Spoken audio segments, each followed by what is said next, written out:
আসসালামু আলাইকুম ভিউয়ার্স, আজকে আমি আসলাম আপনাদের জন্য একটা রান্নার রেসিপি নিয়ে। আজকে আমি দেখাবো কিভাবে ভাটা মাছ রান্না করে।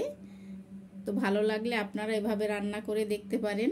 যদি ভালো লাগে কমেন্টে জানাবেন এবং লাইক কমেন্ট শেয়ার করে সাবস্ক্রাইব করে পাশের বেল আইকনটি ক্লিক করে দিবেন। আর ফেসবুক পেজ থেকে যারা দেখছেন তারা লাইক কমেন্ট শেয়ার করে আমার পেজটি ফলো করে রাখবেন। এখানে আমি কয়েক টুকরা মাছ নিয়েছি, ভাটা মাছ। মাছটা আমি হালকা একটু লবণ দিলাম, সামান্য পরিমাণ হলুদের গুঁড়ো দিলাম আর সামান্য মরিচের গুঁড়ো দিয়ে দিলাম। এখন হাত দিয়ে ভালো করে আমি মাখিয়ে নিচ্ছি সব মাছগুলিতে। চুলায় একটা প্যান বসিয়ে চুলাটা ধরিয়ে দিয়েছি আর এখানে কিছুটা তেল দিয়ে দিলাম, সয়াবিন তেল।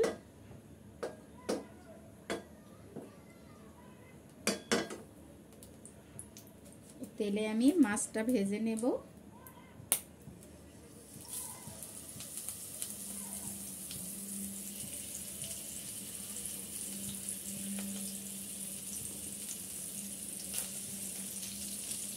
এপিটুপিট উল্টিয়ে আমি মাছটা ভেজে নিচ্ছি। এক পাশটা হয়ে গেলে আমি অপর পাশটা একটু উল্টিয়ে দিচ্ছি।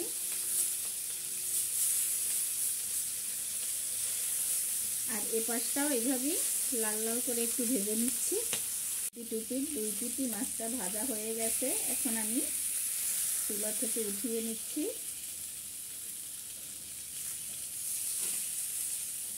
ফ্রাই প্যানে আমি আরো কিছুটা তেল দিয়ে দিলাম,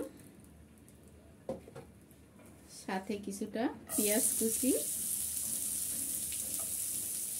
পেঁয়াজটা হালকা একটু ভেজে নিচ্ছি। হালকা ভাজা হয়ে গেলে আমি এখানে 1.5 টেবিল চামচ আদা রসুন বাটা দিয়ে দিলাম। একটু আদা রসুনটাও একটু তেলের সাথে একটু কষিয়ে নিচ্ছি।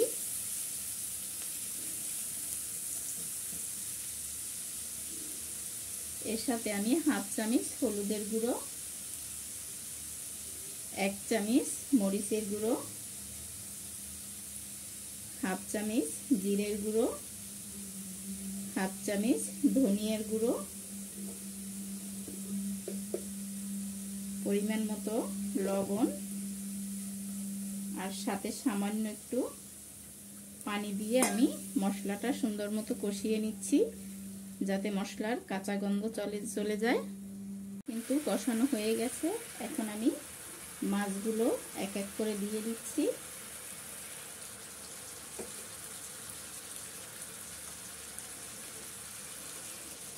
মাছগুলো একটু মশলার সাথে আমি কষিয়ে নেব।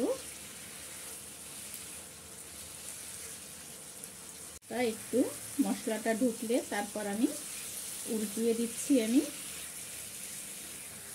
ওই পাশটাতেও মশলাটা যেন একটু ভালো করে ঢুকে।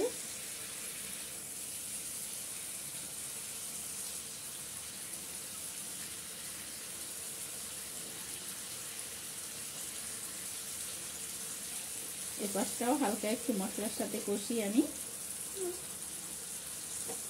একটু পানি দিয়ে দিচ্ছি।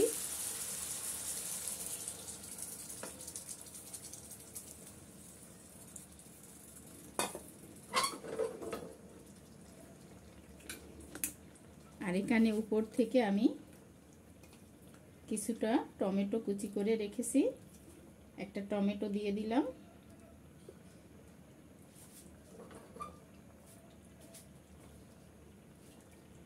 আমি ঢেকে দিচ্ছি। ঢেকে আমি সুন্দর মতো মাছটা রান্না করে নিচ্ছি।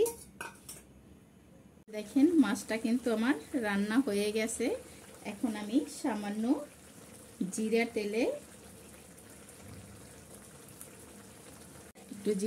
তেলে গুঁড়ো করে আমি দিয়ে দিয়েছি। আর দেখেন মাছটা কিন্তু আমার হয়ে গেছে। আমি চুলাটা অফ করে দিলাম। এভাবে আপনারাও বাসায় এই পদ্ধতিতে রান্না করলে কিন্তু মাছটা খেতে অনেকটা মজার হয়। আপনারা এভাবে বাসায় রান্না করবেন। আর আমার এই মাছ রান্নাটা যদি ভালো লাগে অবশ্যই আমাকে কমেন্টে জানাবেন এবং আমার চ্যানেলটি লাইক কমেন্ট শেয়ার করে সাবস্ক্রাইব করে পাশের বেল আইকনটি ক্লিক করে দিবেন।